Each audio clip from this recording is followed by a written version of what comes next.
asalaamaaleykum suñu mbokk internet maa ngi leen nuyu bu baax a baax di leen di jaajëfal bienvenue sur la voix du sud nous sommes en direct de Belfort voilà très heureux de savoir que vous êtes content en tout cas vraiment d'après avoir fêté l'indépendance du Sénégal et aussi donc la fête du Pâques d'après avoir mangé beaucoup de ngalax. Dans ce studio j'ai le plaisir de le partager comme d'habitude avec notre consultant Moussa Ndaw nekk journaliste sportif ak Cheikh Tidiane Cissé nekk entraîneur bu Casa Sport. Coach maa ngi lay nuyu. maa ngi lay fay di nuyu Ndaw di la nuyu yow di kontaan ci invitation bi comme d'habitude fii léegi nekk na sama kër boo xam ne miin naa ko di nuyu suñu caméraman yi camerawoman yi et di nuyu aussi les réseaux sociaux yoo xam ne ils sont connectés toujours sur la voix du sud. D'accord di nuyu ki nga xam ne moom mooy suñu consultant bi Moussa Ndaw ça va. ça va bien Kara maa lay ziar. yaa ngi am jàmm. waaw maa ngi sant yàlla bu baax kay. maa ngi naan donc kontaan naa di gis suñu internautes yi. waay ginnaaw bu ñu jógee ci fête bi. lekk ngalax bi. certainement amoon nga ay bool ngalax. waaw man kay waaw bëri na ay siwa man kay yaakaar naa léegi Moïse laa tudd voilà di la remercier di nuyu grand Cheikh ci teewaay bi ak constance bi. di nuyu ñëpp ñi nga xam ne ñu ngi suivre sur les plateformes de la voix du sud di nuyu techniciens yi cadreurs yi di ne rek am nañu mbégte teewaat fii ngir analyser lépp loo jëm xam ne ci wàllu actualité sportive lay doon incha allah. d'accord ñu ngi koy jaajëfal bu baax a baax Moussa Ndaw nekk suñu consultant mais tamit di nuyu suñu caméraman yi ak Barça ak Adama ak ki nga xamante ne moom mooy Saha voilà tey dinañuy waxtaane si li nga xamante ne moom mooy. nañ tàmbale suñu émission bi ak nakar actif bi nga xamante ne le monde sportif. waaw am na ko surtout fii Ziguinchor. waaw dese joueur bu Santhiaba. donc ñu souhaité ko donc en tout cas vraiment fu mu jëm mu gën ko fu mu. jógee vraiment Nicolas moom amoon nañ ci moom yaakaar parce que daaw saison bu am solo la defoon ñu ko seetaan ñoon ñëpp daaw final bi.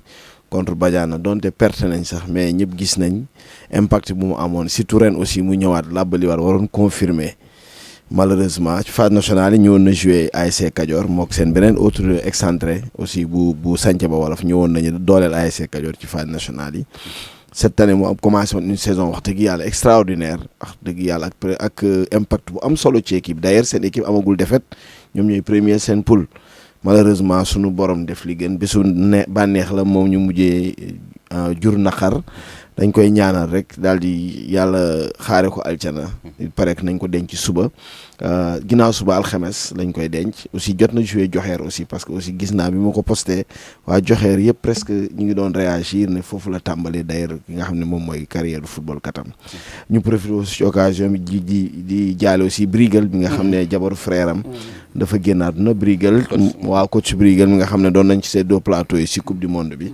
jabaru frère am dafa génnaat na démb lañ ko denc ñu aussi profité jaale suñu confrère Mame Ndiaye mi nga xam ne aussi il a perdu sa maman donc daanaka daal fête la woon mais ñun sportif yi daanaka moom naxar rek lañ ci yeewoo mais dañ suñu borom nag mooy seet li gën mu koy def dañ koy ñaan rek ñi nga xam ne ñoom la yóbbu mu teerale leen àjjana quoi ci barke Seydina Mohamed. voilà kër sa joueur bu Santhiaba espoir la woon mais yàlla dogal na donc nu mu mën donc yow tamit sa kaddu. waaw ñu mun ko jaar. sama kaddu c'est tout juste comme Ndaw nu mu ko waxee bon c'est une triste nouvelle parce que en fait le gosse en question man miinuma ko xaw ma ko doon. c'est vrai que dégg naa ay parcours am yu mu def dans le football entre temps et dire que une personne qui décède vraiment dafay metti pour ne serait-ce que même ne nekk sax sportif wala lan mais c'est sûr que une personne qui décède vraiment dans des conditions aussi horribles vraiment dañ koy méttilu parce que ci accident la décédé.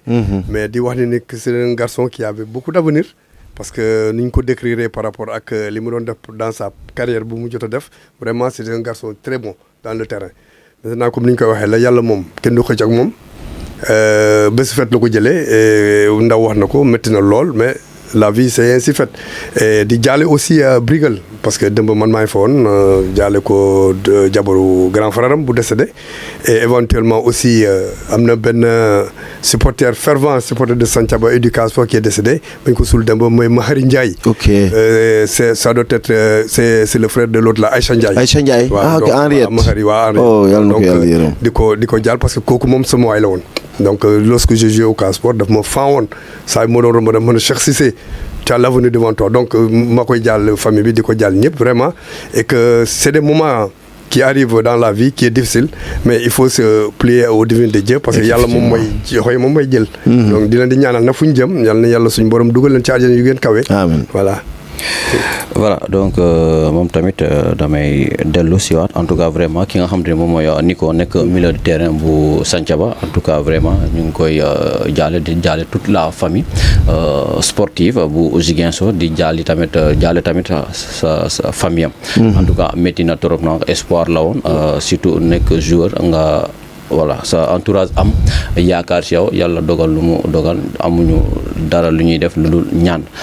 yàlla nangu suñu ñaan yi. donc ki nga xamante ne moom mooy Kurt Brigger moom tamit par ma voix donc la voix du Sud mu ngi koy présenté donc c'est sincère condoléances en tout cas vraiment xamuñu ko ki nga xamante ne ku gaañu noonu mais en tout cas ñun xam nañu ki nga xamante ne moom mooy Brigger te donc ñëwoon nañ si nekk invité si la voix du Sud donc ñun tamit ñu ngi présenté donc nos sincères condoléances suñu confrère Mame Ndiaye en tout cas vraiment nekk caméraman métti na trop moom tamit ñu ngi koy jaale bu baax a baax daaw ñàkkoon na papam yàggul mu ñàkkaat ki nga xamante ne moom mooy frère suma juuma mu ñàkkaat ki nga xamante ne moom mooy yaayam donc métti na trop mais ñu ngi koy en tout cas vraiment encouragé ñu xam ni yàlla aduna nii la parce que ñoom fu ñu dem ñun tamit nu mu munta yàgg yàlla na yéex mais nañ fa dem donc ñu yokk ko ñaan yàlla nangu suñu ñaani voilà donc loolu moo nekkoon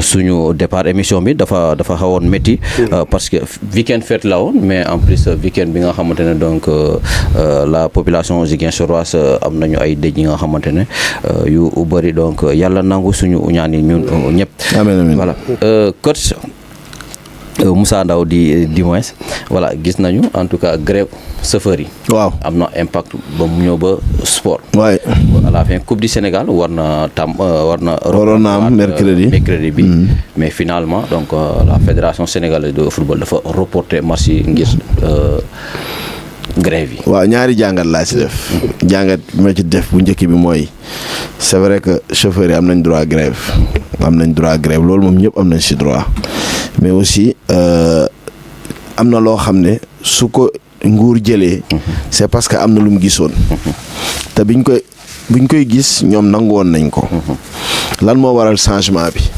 loolu aussi lu jar a lijjanti la beneen jàngat ma ci def mooy li nga xam ne ñooy club yi war nañ góorgóorlu am moyens ñuy demal seen bopp ñi nga xam ne aussi ñooy fédération bi war nañ góorgóorlu am ay oto yoo xam ne ñooy yóbbu arbitre yi parce que ligue bu nekk su amee oto arbitre yi jógee ci ligue boobu war nañ cee mën a dugg dem arbitre ji ay match yooyu yëpp bu amee jafe-jafe yi war dañ kaa mën a passer quoi mais li ñuy wax transporteur rek mooy am nañ droit dem grève waaye ñoom nañ xalaat clients yi parce que man dégguma seen grève benn yoon bu ñu ne mettre des bonnes conditions pour le transport des passagers amul li ñuy wax yëpp seen bopp la montage yu bari yi ak daw ba minute bi ñu arrêté ak affaire auto Cheikhou Chérif yi je crois que principal problème bi yëpp foofu la mais aussi quoi qu'on puisse dire y a des voitures qui ne sont pas faites pour le transport en commun il faut ñu nangu ko bu fekk oto bi 8 places lañ ko bàyyi 8 places espace beneen bi mu nekk pour ay bagages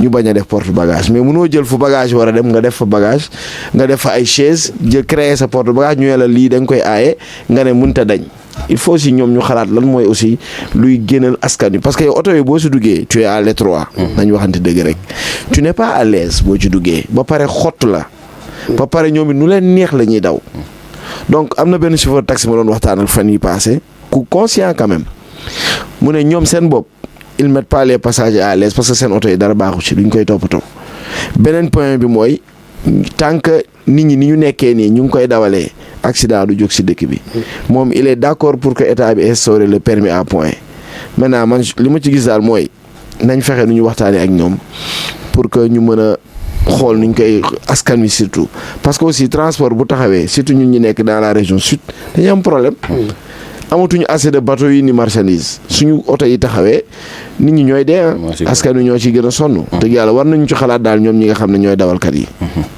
voilà quel impact bu grève transporteurs yi.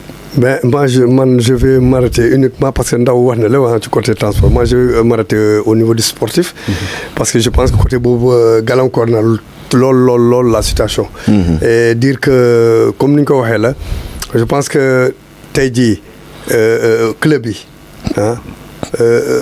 parce que dafa am ay ni ñu ko waxee te ay feuilles de route yoo xam ne je pense que club yi war nañ ci mën a insérer wu tuuti pour mën a nekk quand même une situation un peu pour ne pas dire délétère mais qu'ils mettent un peu les moyens pour que ñu mën a am une certaine autonomie parce que boo xoolee souvent club d'abord tu loues des véhicules pour dem jouer ji mais location boobu boo xoolee am na nu muy demee que tu sois conséquent avec toi-même ngeen def benn genre GIE sax jënd benn auto sax bàyyi ko au profit du club. Et puis voilà muy juraale xaalis tout le temps si le club ne joue pas mu am fu muy daw. comme auto Espérance bi. je pense que yooyu c'est des choses xam ne war nañ ko mën a xalaat pour ñu ko ci def ko parce que sinon nii ça va avoir des répercussions sur le calendrier te ñu ngi nar dem mondial. Donc am na période boo xam ne nii forcément championnat bi dafa nar a jeex. dañ koy bàyyi. Donc je pense que tey jii loolu war nañu mën a xalaat pour pallier ce genre de situation là mën na nekk parce que xam nga banques yi ñu ngi fii pour loolu. buñ ko ragal. c'est-à-dire club boo xam ne dafa ñëw pour taxaw pour nar a def championnat nañuy dem uti benn assise financière dugal ñu jox leen auto ñu mun a am autonomie. Et vraisemblablement depuis lu yàgg loolu maa ko yàgg a jooy nee na. mais l'État mën na ci dugal loxoom. Fédération aussi mën na ci dugal loxoom. Je pense que waxtaan la rek je pense que cette situation là mën nañ ko pallier pour ne pas dire voilà une situation qu'on vit tout le temps parce que soo amee grève rek impact day am et voilà que des matchs ont été reportés. Sur des faits de transport affaire yooyu je pense que dafa rafetul daal. Nañu xoolaat ni ñu koy mën a ñoŋale parce que mën nañ ko defar mën nañ ci xalaat benn situation pour mën a régler cette situation là maintenant les transporteurs ñoom. Comme ni ma ko waxee un milieu très difficile à gérer très difficile parce que di nga gis loo xam ne yow en tant que ki nekk en dehors de tout ça tu as am nga benn raisonnement bi ngay def par rapport ak ñoom ñu mën a comprendre yow li fi ngay waxee mais soo ko waxee day nekk kii newul ci milieu transport bi moo tax muy wax loolu je pense que y a des choses yoo xam ne ñoom d'abord war nañ ko mën a bàyyi parce que d'abord boo xoolee le nombre d'accidents yuy am souvent ñoom sa seen bopp wax nañ ne ci véhicule la wala ci chauffeur bi la donc je pense que c'est des choses qu'il faut vraiment bien observer ñu waxtaan ci tëgg ko en tant que état bi la aussi ñu xool fan lan la ñu mën a teg pour mu mën a gënte parce que je ne pense pas que le transport puisse être un milieu boo xam ne parce que c'est un milieu générateur de revenus. Donc pour moi c'est des choses qu'il faudrait vraiment bien organiser ñu dem ci maintenant le chauffeur ak seen syndicat yi nañu nangu di am benn certain dépassement pour mun a vraiment situation bi ñu mun ko waxtaane maintenant le ministre chargé aussi du transport na nekk nit koo xam ne quand même je ne sais pas par rapport ak cette situation mu xool naka la ñuy mun a waxtaane parce que coup de force aussi ak dégageante bi mënul ko ne bras de fer bi mënu ko ne je pense que nous sommes tous des Sénégalais tey jii lu nar a neex pour Sénégal nañ ko jéem a dawal rek te mun na nekk parce que nous sommes tous des humains capables de pouvoir réfléchir donc voilà donc grève bi am na impact si li nga xamante ne moom mooy sport donc ba ñu prolonger en tout cas li nga xamante ne moom mooy coupe du Sénégal ñu kii reporté match yi donc ba léegi xamaguñu kañ lañ nar a jouer quart de finale yu coupe du Sénégal mais le week-end prochain c'est-à-dire le 7-8 kii dina am. bu grève yi jeexee. championnat bu grève bi jeexul. parce que problème bi du club yi problème bi arbitre yi la. waay aussi. waaw mais dernier communiqué bu fédération bi ni loolu la ñu waxagum. waaw non dama ne bu grève bi jeexul kay man kay bu grève bi jeexee dinañ jouer mooy bu grève bi jeexul les arbitres vont se déplacer s'ils n'ont pas de voiture duñ ñëw. voilà vacances des clubs forcés donc est-ce que loolu comme gars li ñuy faral di naan voilà le malheur des uns fait le bonheur des autres. comme Casa Sport nit ñi waxoon nañu joueurs yi dañoo sonn. mais comme gis nga léegi repos am na repos forcé jóge nañu ci fête d'indépendance bi ak Pâques bi. reporter match bi ngir grève bi ni est-ce que loolu dina mën a andiwaat beneen repos bi nga xam ne équipe bi bu ñëwaatee beneen facette lay andiwaat. non man du ma wax Casa Sport je parle de toutes les équipes parce que quoi qu'on puisse dire c'est vrai que on se déplace sur la plus longue distance mais pratiquement tous les clubs se déplacent. Donc avantage la avoir des matchs amicaux xoolaat booy yi gën a ressourcé wu waat c'est bien noppalu moom baax na moom wax dëgg yàlla ku ko ci mënti def it sant yàlla la maintenant li ci des pour man problème bi du ay tànk yu sonn quoi pour man c'est dans la tête rek. waaye man wax naa la ko fi nee naa la en football lépp loo fi gis rek physiquement yaa ngi entraîné lépp lu lay bloqué c'est mental. waaw donc suñu dépassé affaire boobu rek war nañ mën a def pour man parce que gars yi aussi peut-être que man ak gars yi bokkuñ objectif man je me suis mis sur la même ligne que le club. C'est l'objectif nekkul championnat du Sénégal mais ils vont faire une bonne prestation pour ne pas avoir des défaites parce que aussi quoi qu'on puisse dire football bi gars yi dañuy wax ay nul yi bëriwul football bi avantage mooy bul am défaite moom bul ko am. di nga nul di nga gagner mais défaite moom éviter ko parce que défaite dafa lay creuser. au moins nul di nga bind benn point mais défaite doo bind dara te gars yi bu ñu gagner dañ lay raw. je crois que li ci gën a am solo mooy ñu focus seen objectif mooy préparer sereinement la coupe du Sénégal. gagner ko parce que am nañ possibilité jouer demi-finale sincèrement. am nañ possibilité bi avec l'équipe bi ñu war a dajal. kenn xamul la lay indi mais sur le papier Casa war na ko mun gagner. maintenant s'ils font un bon repos entraîner continuer comme keroog joué nañ contre Olympique. c'est bien nañ jouer ak Santhiaba nañ jouer ak SMA nañ jouer keneen ça leur permet d'avoir des matchs dans les jambes avant seen match yi coupe du championnat bi su fekkee championnat joué wuñu aussi ils vont penser à préparer une autre journée pour gën a mën a liggéeyaat mais je crois que repos bi si ñëpp la baax wax dëgg yàlla. waaw Kër. Bon c'est un couteau à double tranchant. Ouais. Parce que am na club yoo xam ne dañu jàpp seen vitesse de croisière. Exactement. Si on casse le championnat il revient à zéro. Je ne sais pas par rapport au maintien ni ñu mën a entraîner mënuñu mën a def pour comme Ndaw wax na ko des matchs amicaux sont là pour jouer de temps en temps maintenir forme. C'est un repos aussi parce que en ce moment donné le corps est fatigué. Bon am na yu bëri yoo xam ne pour régénérer il faut avoir du repos maintenant le taux de repos c'est pas bon parce que la compétition boo ci nekkee c'est jouer tout le temps. Quand les matchs s'enchaînent c'est là-bas où tu retrouves ça ngay retrouver ça. Bon le championnat à l'arrêt comme ça là vraiment c'est parce que trêve amoon na. Les trêves c'est en général pour ça pour defaraat équipe bi pour relancer wu uti match amicaux yi ndaw yi régler def ay transfert kërën mais je pense que tey jii fu ñu tolloo noonu c'était vraiment laisser le championnat mu jeex. ñëpp après mun a dem vacances noppalu ñi nar a xëcc pour championnat bi mun a pour déwén. ñi nar a xëcc pour dem coupe du Sénégal bi comme Casa Sport fu mu toll nii je pense que am nañu chance cette année lu mu bon pour egg dans des situations vraiment très faciles pour aller en finale. Maintenant le football moom ça se gagne sur le terrain. EJ mooy ñëw c'est une équipe inférieure par rapport au Casa Sport mais le football amul loolu da ngay ñëw nga joxe sa akulaay taala quoi soit loo munti màgg loo munti am su fekkee ne tu prétends à mettre le feu sur l'adversaire tu le mettras. Donc leneen lu ci des na mooy que nañu xoolangum fan la ñuy mujjee ak lii.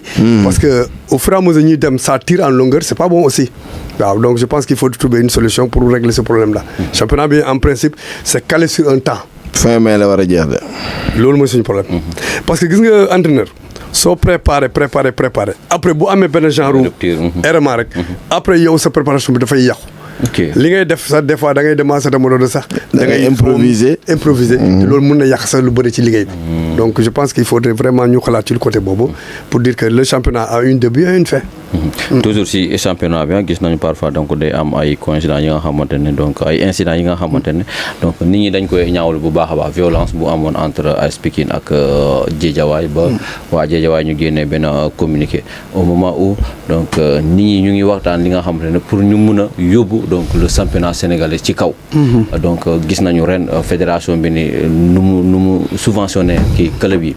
Donc ñeneen ñi ñu ngi andi yi nga xamante ne donc mun naa ne sax bokkul si football à chaque année parfois dañuy dégg ay blessé ay yeneen yi nga xamante ne donc yu ñaaw yàq yu dañuy bëri ci stade bi. noo ko gisee.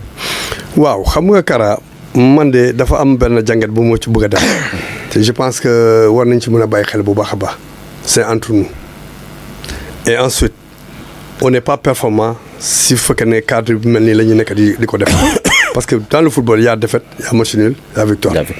Il faudrait que culture boobu nekk ci ñun ñëpp pour ñu mën a vraiment nekk des hommes capables de pouvoir dire que lii su amee nañ ko xam ni ñu koy dékkuwee. parce que ça ne veut pas dire qu'on te gagne 3-0 wala 2-0 rek que mer nga toj mais ça c'est la ligue qui doit prendre des sanctions pour man. parce que dafa am club yoo xam ne Sénégal fii dafa mel ni moom ñoom la ñu bëgg a wóoyee ci loolu te je pense que war nañu mun a ne stop lii dafa doy parce que règlement duñ ko jéem a laam-laame lii am na situation boo xam ne mën nañ leen fa yóbbu. il faut jouer avec dans des gradins vides.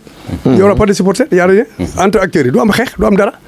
je pense que ci li ma xalaat je pense que au fur et à mesure ñuy dem je pense que la ligue doit prendre ses responsabilités pour dire que am na affaire yoo xam ne muy commencé ñëw nañ ko stoppé balaa muy law. parce que dafay mel ni tey jii ku ñu gagné rek nga dem xeexi ji ku ñu def lii nga dem xeexi ji wala at bi def li nga dem xeexi ji je pense que lu ci bëre nañu toog ñu xam ne sport vertu la du affaire de xulu du affaire de xeex. maintenant du ñàkk su ñàkkul ñi xam ne dafa am fu mu jógee ñu jëm faj loolu mais bu fay mënuñu ko faj y a des sanctions qu'il faut prendre. c'est ça am na yu bëri yoo xam ne amul cherche de mille à côté taxi yi ñoo ko wax soo jaaree fi ñu teg soo defee ñu def donc je pense que aujourd'hui su fekkee ne dafa am ñoo xam ne dañuy résidier il n'est même question ñu yóbbu leen s'ils sont en ligue mu ne la sa yóbbu en national wàcce leen parce que dañuy xam ne règlement bi moo ko tënk moo ko wax et je pense que ci lu may bëgg a wax mooy que ñoom tey jii su fekkee ne bëgg nañ football bi jëm kanam et les acteurs en personne ñoo xam ne ñun ñu dugg terrain di wane seen bopp supporter nañu am fu ñu yem parce que lu ci bëree ñoom ñooy andi problème bi yëpp mais il faut être sportif dans la vie moi je pense que tey jii booy football daal dafay mel ni mbër nga bëgg ne fii kenn du la daan ba bi nga fi jógee mais da ngay accepté le jour bu ñu la daanee la sa supporter xam ne daanu nga faxasu dem sa yoon xam ne ñoo ñam tey Moussa Ndaw waaw Kara man damay topp ci tànk yi grand cher rek c'est juste pour wax waa Guédiawaye ak waa Pikine que ni ñoom war nañ xoolaat bu baax 2015 lan moo xewoon Ibrahima ñi ngi derby Guédiawaye Pikine la gaañu woon stade Amadou Barry ki njëkk a gaañu ci derby banlieue kooku la woon Ibrahima ñi ngi mais tey Pikine ak Guédiawaye man pour man sax dama xamul lan moo war a jur animosité boobu ñun ay Guédiawaye laa dëkk ñun avant ñu am département Pikine lañ bokkoon dëgg loolu dëgg Amadou Barry bu mu amee problème Alassane Djigo lañ doon fubalee et vice versa maintenant lan moo war a indi animosité entre Guédiawaye ak Pikine et puis bii yoon yamu leen seen biir da ngeen génn di jël alalu jàmbur loolu dëngate la maintenant club yi nga xam ne mënuñu jël ay responsable nañu waxante dëgg c'est vrai que supporters yi ñoom ñooy jàppale club yi mais su la supporter na lay lor yow club dañ ciy jël ay matuwaay. ligue bi sanctionné na de yaakaar naa jox na leen 3 matchs huis clos xaw ma. 3 matchs. sanctionné leen loolu club bi moom moo ko war a bañ parce que Guédiawaye li muy mobiliser ça fait entrer de l'argent dans la caisse du club. maintenant supporter aussi bu fekkee bëgg nañ seen équipe dañu am benn taxawaay bu ñu war a taxawee mooy sama équipe day jouer ñi nga xam ne ñi ay brebis galeuses lañ bokkuñ ci supporteru Guédiawaye yi ñu écarter leen.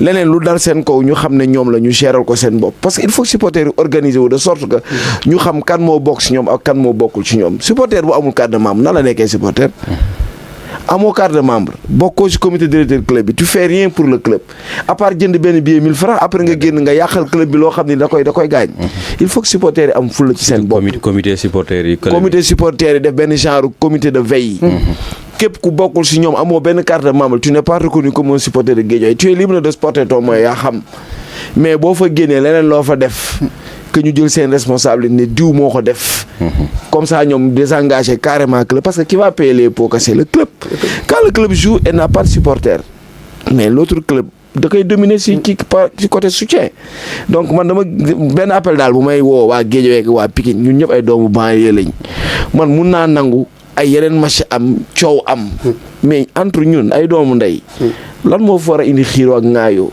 ba pare aussi ñu bëgg a def génn jël alalu jàmbur loolu jubadi la. gis nañ ko ci làmb ji. gis nañ ko ci football bi te lu ñu wax ñu ne doomu Guédiawaye ñun Guédiawaye tamit qui es-tu. ñu wax Kër Massar qui es-tu mais tamit il faut que ma laaj Guédiawaye qui es-tu. mënuñu luñ jël lu ñaaw rek ñu teg suñu kaw. il faut aussi gars yi sa am raison garder comprendre que dañu am benn dëkk bu ñu war a défendre honneur dëkk bu ñu war a défendre mooy Guédiawaye que ñu bàyyi lépp lu ñaaw lu jóg ñu teg ko suñu kaw parce que am nañ ay brebis galeuses yu ñuy rax di def lu leen neex. il faut que gars yi jël ci ay mesures. sinon espoir Guédiawaye mi ngi ñëw. beneen club Guédiawaye mi ngi ñëw ëllëg tamit ay problème kese lay yokk parce que kuy xeex ak waa Pikine bés boo derby Guédiawaye doo bàyyi say mbokk. kon gars yi nañu dal tuuti xam ne football bi foo la agréé fair play ku mën ñett am gagné nul wala ñu gagné la. bu ci am nag nga nangoo ko yàlla doxal bu subaa di nga gañewaat keneen. loolu am na mënoo chaque jour bàyyi rey gaynde quand même. d'accord voilà toujours ñu nekkaat si championnat sénégalais bii fa dañuy waxtaan si nga xam ne moom mooy deuxième division bi. gis nañu examen yi voilà collectivement baax na.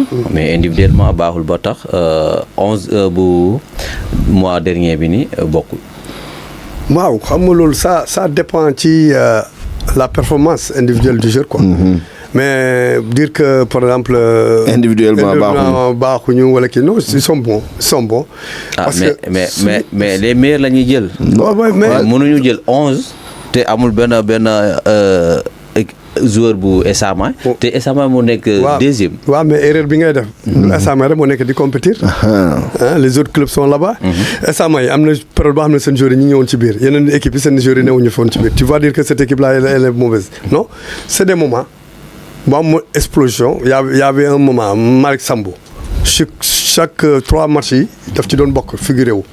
Bokar Kouli daf ci doon figuré mais à un certain moment donné nanguñu ci parce que am na ñoo xam ne ils ont travaillé plus. waaw donc yooyu dañ koy nangu quoi dañ koy nangu ça ne veut pas dire que l'équipe est faible wala individuellement ils sont faibles non dafa am période boo xam ne c'est des périodes de faste comme ni ñu ko waxee dans le football. da ngay ci gën quoi da ngay émerger wu et ça il faut l'accepter mais ça ne veut pas dire que l'équipe est faible donc su faible loolu du nekk premier.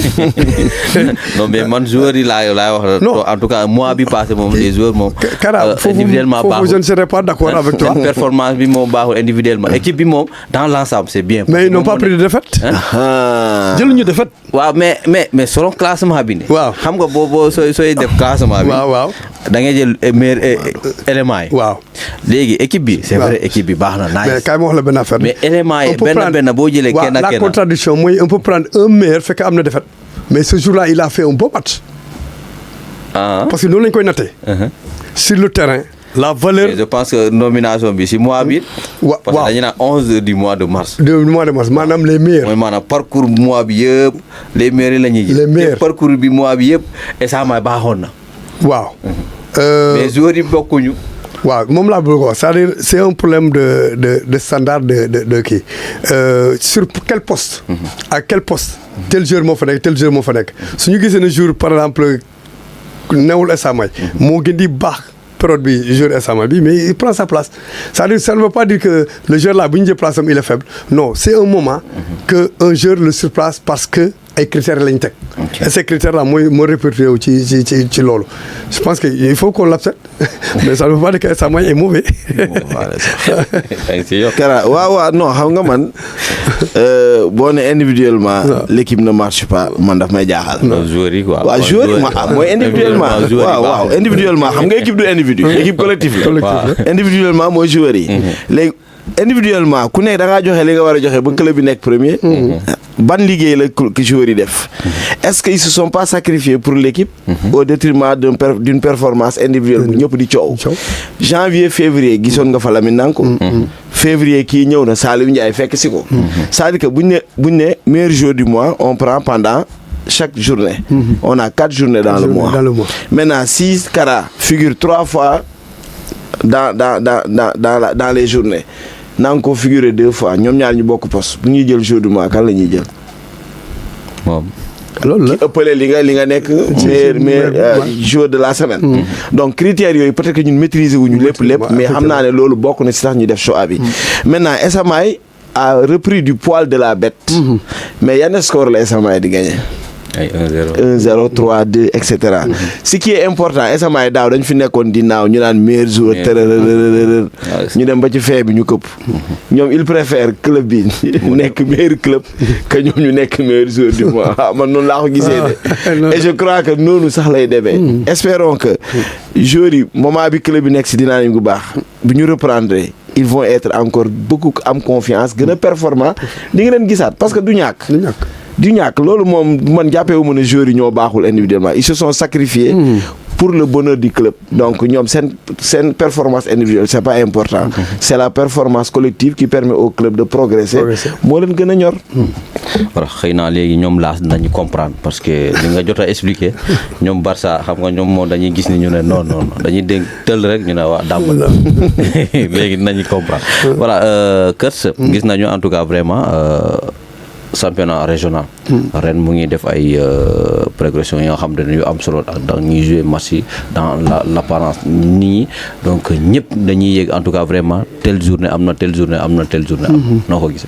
Ben c'est ça qu'on demandait que quand le championnat se joue mais ñëpp mun ko yëg et ça fait l'affaire de tous les clubs et tous les clubs pardon et ça fait l'affaire aussi des gens qui observent parce que xam nga le championnat c'est pas uniquement le championnat qui se déroule mais c'est les gens qui vont venir regarder et c'est important parce que un joueur peut être en national 1 club am bu yëgul sax il est un bon joueur soo ko xoolee nga xam ne kii boo ko yóbbee par exemple tel club dina mën a liggéey dina mën a dem mais tu l'amènes donc yooyu c'est des choses yoo xam ne war nañ ci bàyyi xel bu baax a baax mais les gens ils pensent souvent allez regarder un match et le résultat ensuite le classement c'est bien parce que une équipe qui joue dafa bëgg a yéeg boo nekkee en national 1 da nga bëgg a dem national 2 da nga bëgg a dem national 1 boo bëggee dem national 1 da nga bëgg a dem en Ligue 2 c'est bien mais cette performance là c'est une performance boo xam ne club bi moo koy faral di soxla mais individuellement le joueur aussi doit se battre pour que mu mun a am benn genre transfert comme ni ñu koy defee parce que en Europe ça se fait da ngay club yoo xam ne dañuy faible mais joueurs yoo xam ne ñu ngi ci biir il y a des joueurs phares yoo xam ne après la saison dañuy dem. loolu war nañ ci mën a liggéey bu baax a baax. ça permet aussi de pouvoir mettre les joueurs en confiance. Et que ñu xam ne aussi ils sont suivis partout et c'est important parce que à l'époque man je me rappelle bi ma nekkee Santhiaba dañ doon leen terrain ay benn ñaar ñett ñoo fay nekk même journaliste du doon ñëw mais aujourd'hui un match est programmé terrain bi dafay xaw a fees et des journalistes viennent regarder les matchs et relayer ça au niveau de la presse mais c'est important donc yooyu je pense que tey jii lu foofu lañ toll et le football aussi tant que mu ngi toll foofu dafay gën di jëm ci kaw parce que tout le monde ñoo ci bëgg a dugal sa loxo. c'est important. voilà léegi raisonnement da ngay gis ni avant match bi affiche yi day génn. waaw pendant match bi et après les matchs da ngay gis ni en tout cas vraiment affiche yi dañuy génn résultat yi kii en l'occurrence yow mii sax parce que dafa mel ni da ngaa bokk ci seen communication parce que ñun lu bëri ci yow la ñu amee information. waaw walaay non léegi damaa yàgg ak ñëw rek damay dellu si li grand Cheikh doon wax sànq balaa maa jaatal loolu. bu ñuy naqarlu tey génn àdduna booy Nicolas. li muy wax nii la man sincèrement man je pensais que cette année serait sa dernière année au niveau de Santhiaba parce que boy bi daaw il avait ébloui ñun ñëpp on pensait que sax dina jouer championnat ren mu ñëw tegwaat si même dynamique bi malheureusement yàlla def li gën bokk na li tax ñuy gën a naqarlu peut-être que génn àddunaam mais parce que tout simplement ce championnat là regorge de talent extraordinaire ay boy yu mën a football la fi nekk lii communication bi du man de Jean Bernard la seen chargé de communication sama ancien élève moom mooy jox les résultats au jour le jour yàgg naa ànd ak ligue bi quand même mais il n'avait pas cette visibilité la man maa nekkoon di joxe ay résultats mais tey comme am nañ infographe am nañ ku leen defaral lépp ça permet résultats yi di ñëw au jour le jour et puis ñu leen ciy féliciter la nouvelle ligue vraiment côté boobu ils ont réussi un excellent travail ñu leen ci parce que lii lañ soxla woon li leen rek moo des télé waaw télé ligue bi moo des aussi ak leneen gars yi adhéré club yi dans les petites catégories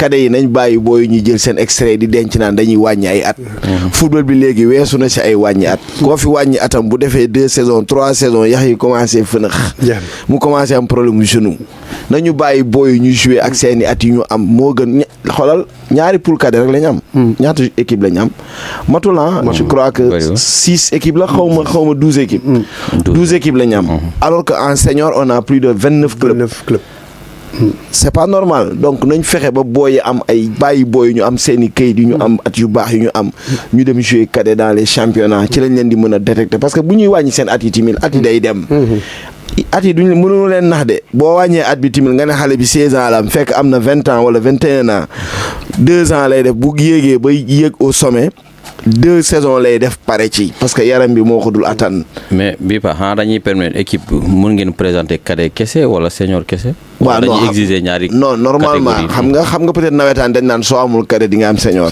mais léegi am na club yoo xam ne am nañ senior mais amuñu cadet ils sont obligés. di dem ci académie yi. voilà permettre leen ñu jouer en leur nom par exemple le sélectionneur joue pour équipe bi nga xam ne mooy Ziguinchor Académie Kandialang Académie football club je crois mooy jouer pour Santhiaba. yooyu yëpp c'est pour permettre d'abord académie yooyu nga xam ne yàgg nañ entraîner bëgg affiliation mënuñu ko am. ça leur permet de jouer. mais club yi nga xam ne aussi am nañ ay senior te amuñu petite catégorie ça leur permet de compétir dans ces différentes catégories là. d'accord waaw. voilà xaaral ma jox leen résultats yi donc ligue régionale Kafountine moo dóor Moulomp 2-1 ADTE moom ak. Thionkesil non Kartia. ADTE mooy Thionkesil quoi. ah ok moom waaw Thionkesil waaw club Thionkesil. ah ok waaw moom ak Kartia moo ko dóor 2-1 aussi Diabankunda moom ak Diouloulou moo dóor Diouloulou 2-1 kon seen attaquant yi moom baax nañu ndax ay 2 rek la ñuy dugal voilà donc May FC moom ak Amay voilà Amay FC moom ak ESP Bignona Espoir de Bignona match ni la ñuy defa voilà donc match Bignona FC ak Santhiaba boobu dañ ko reporté certainement décès bi moo tax ak CAC moom ak Niaguis moo dóor CAC 2-1 Bignona AC moo dóor Sénégal ES Sénégal Elite Star ndax 1-0 Entente du Sud moo dóor AJF 2-1 Zig Inter moo dóor tamit Espérance 2-1 est-ce que le premier victoire Zig Inter waaw parce que Ziguinchor dafa doon tegal ay défaite c'est l'équipe de coach Brigal. Okay. Ils produisent du bon football mais ils marquent pas des buts. Félicitations coach. Est-ce que depuis mooy première victoire am. D'accord. Voilà Santhiaba moo dóor ICRA 4-1 Santhiaba Wolof waaw ñoom ils sont sur une bonne dynamique amuñu défaite depuis début saison bi ñoom ñoo dominer seen poule 4-0 la massacre ki ICRA Cap Skirring moo dóor JS Casa 2-1 même kii bi la derby la donc en catégorie cadette boobu tamit Espoir de Bignona moom ak Casa Sport moo dem ba Bignona mu laminé ko 4-0 Sénégal Elite Star mu dóor Niaguis 2-1 poule B bi Entente Sud moom dafa ñàkk en face Amay Olympique moom tamit mu dóor Esama fële moom baax na mais. non ils ont une bonne petite catégorie mais Olympique moo baax ren aussi. Espérance tamit dafa dóor ki nga xam ne moom mooy AJF. mu dóor ko. 2-1. c'est bien. donc.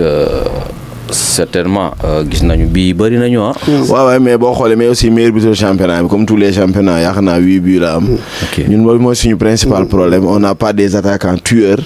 dañoo yeb ay Casa Sport yeneen équipe rek mais gis nga ñàkk dugal moom. ba ci suuf xanaa j'ai vu daal un junior.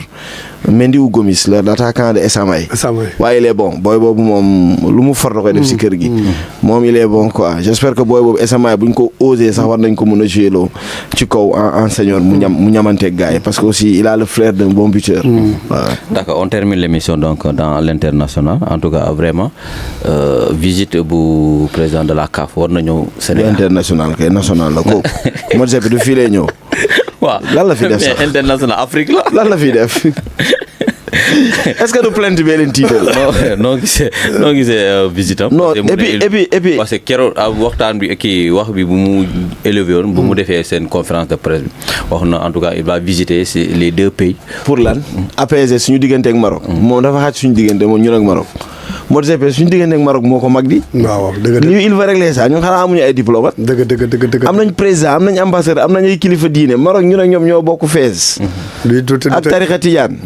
ñoo ko gën a xam suñu diggante ak Maroc problème bi du loolu de. mais CAF bi moom moo nekk président bi. kan la coupe bi waa léegi kara waa léegi xaaral waa léegi xaaral ñaari club bi bu amee équipe bi dimanche. waa léegi baa ma laaj la moom CAF moo ko tax a jóg. léegi lu tax moom rencontre le président fédération mu ne Diomaye lay rencontré lu si yooni Diomaye. non mais moom fii dëkk Diomaye la ñëw interlocuteur am direct Ablaye Fall la. Ablaye Fall la. mais certainement Ablaye Fall. Kara baal ma wax la rek gis nga Motsepe. plainte bi ñu enquête internationale bi mu dégg ne Sénégal da koy def. da ko commandité pour ñu xool kaaf la fa xew. looloo ko tiital. ngir corruption kese mu ñëw baab fii Diomaye ne ko noonu waxal ak sa gars yi ñu bës affaire mu sedd Motsepe bu ñu fontoo moom lépp li xew kaaf xam na ko. tey jii rek un des ni ñu ko waxeeti le secrétaire général commission boobu doon siégé pour daan ne Sénégal. génn na tey mu ne moom commission bi li mu def moom àndu ci. Parce que les décisions de l'arbitre sont irrévocables. Irrévocables, quand même. loolu la texte yi wax. Oui. moom xam na ko Motsepe xam na ko. Motsepe qu'est-ce qu'il a à faire ici dafa yàq parce que suñu xaalis fédération yi lay jël muy voyager président yi di ko recevoir na ñëw ñu recevoir ko. mais dañuy enquête de. luubal yi ak mbuxum yi nekkee biir kaaf noonu il faut ñu feeñal ko. ñoom ñoo laalaakee bàyyi la ñu encaissé. pour yow moom même bu ñu négocier moom Sénégal war na topp affaire. non c'est que suñu digganteeg Maroc moom da cee xaju. ñoom dafa dégg ñun dañuy xeex ak Maroc da ngaa mos a dégg Sénégal Diomaye mej na buuru Maroc. xeexuñu remee ñu ngi xëccu.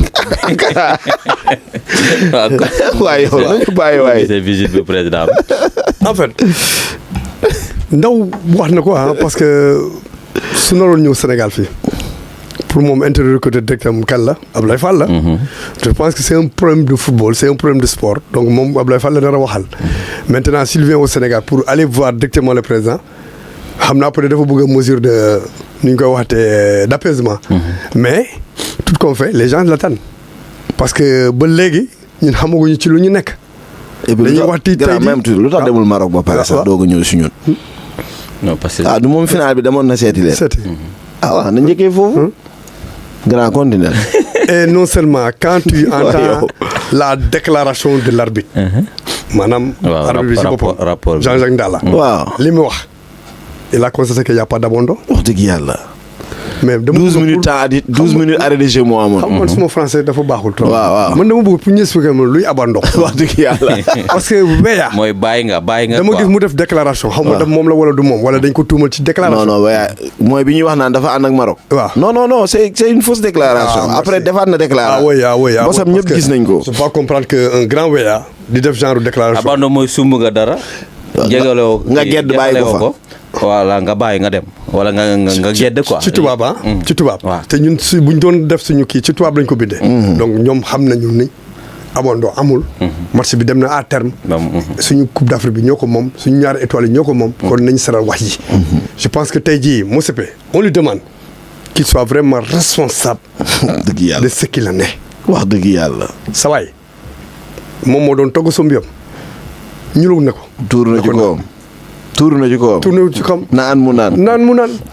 parce que je pense que tout ce qui se passe actuellement moom la xam nga tax parce que su jëloon ay gardam parce que duñ doon yegg fu ñu yegg ni si le président tu dois te respecter mais CAF c'est une institution tey jii Motsepe buy dem bay raam ci ginnaaw pour man le Maroc c'est une faute très grave.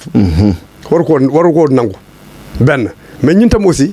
je pense qu'il faudrait vraiment ñu xoolaat suñu bopp parce que Maroc dañ ko bàyyi moom lépp.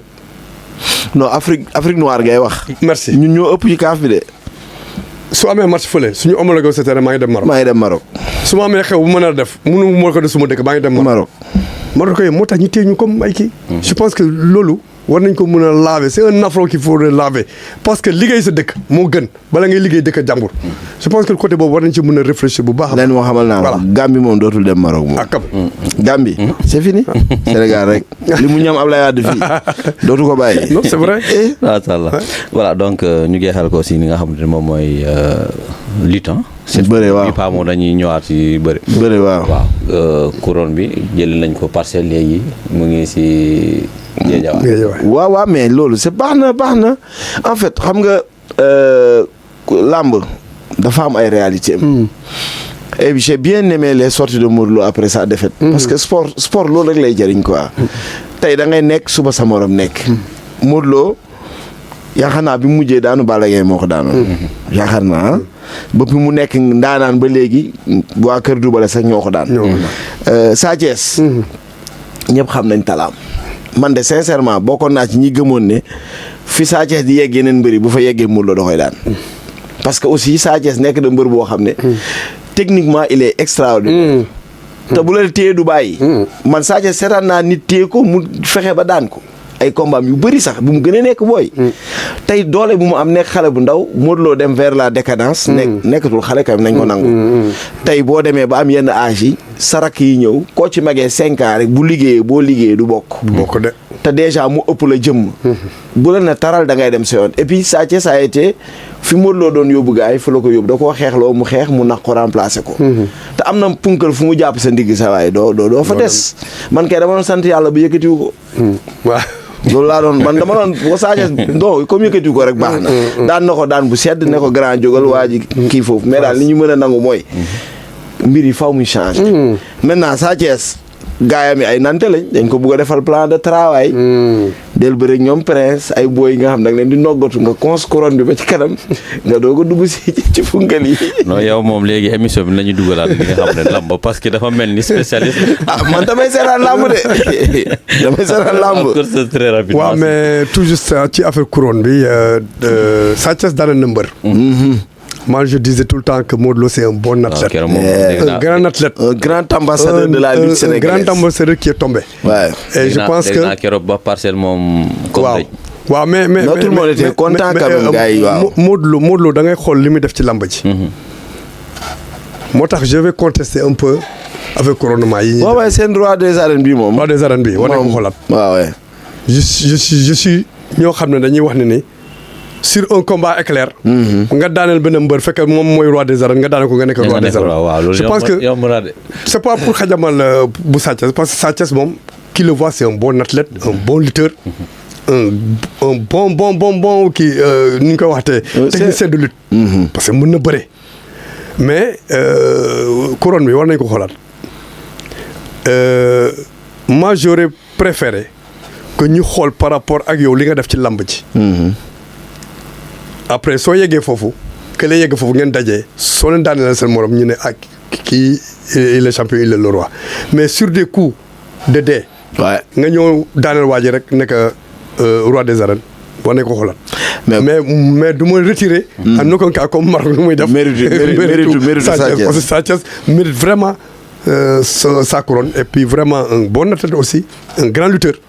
dans une famille de lutteurs aussi je pense que tey jii lu ñu mën a def mooy may ko kii na ko tuddee beaucoup d'applaudissements mais aussi moom tam couronne bi dina ko mettre en jeu parce que y a des lutteurs yoo xam ne ñu ngi ci biir je pense que saa bu ñu ko laajee gars yi waa këram yi dañ koy effacer ngu pour mu mun a taxaw ngu parce que Franc bu ma gis nii dans un an il sera un garçon aussi très terrible ci lamb ji Franc te gis naa Reug Reug aussi Reug Reug n'est pas mal bien vrai que il a des valses mais Reug Reug boo xoolee li muy dem MMA moo gën bëri li muy bëgg a bëri. parce que xaalis bi. milliard bi moromu million. waaw donc je pense que la lutte là vraiment comme ni ñu ko waxee de y a des choses à parfaire.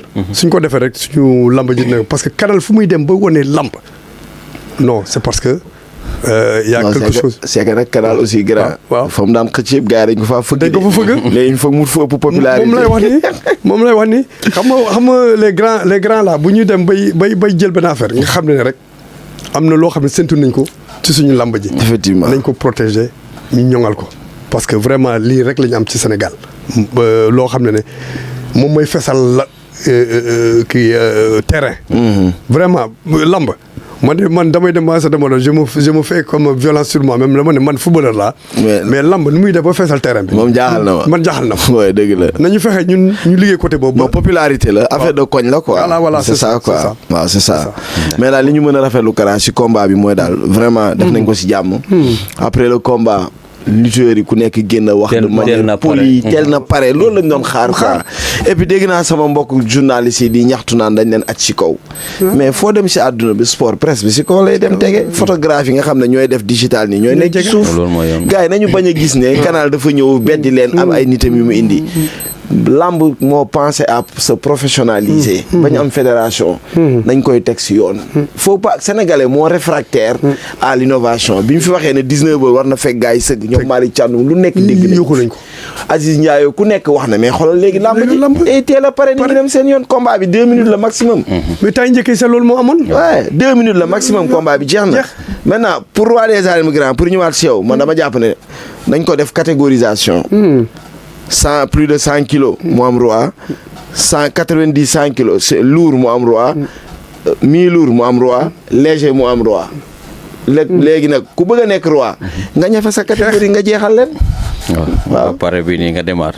mun nga nekk roi fii. nga demaat après nga dem yokk sa poids nga dem nekk parce que ñoom Yékini yëpp tollu ñu woon nii. waaw liggéey loolu kese la. voilà merci beaucoup à Kër Cheikh Tidiane Cissé nekk entraîneur bu Casa Sport junior yi merci beaucoup à Moussa Ndaw nekk suñu consultant merci beaucoup à Barça voilà du Barça équipe bi mais El Hadj Barça Sagna maa ngi koy nuyu bu baax a baax voilà di remercier ñi nga xam ne moom ñoom Saha ñoom Adama en tout cas taxawaay bi yàgg na ñu ngi jégalu bu baax a baax en tout cas di leen di féliciter en tout cas vraiment noonu la ñuy jeexalee suñu émission bu tey leen dox daje ba beneen yoon incha allah.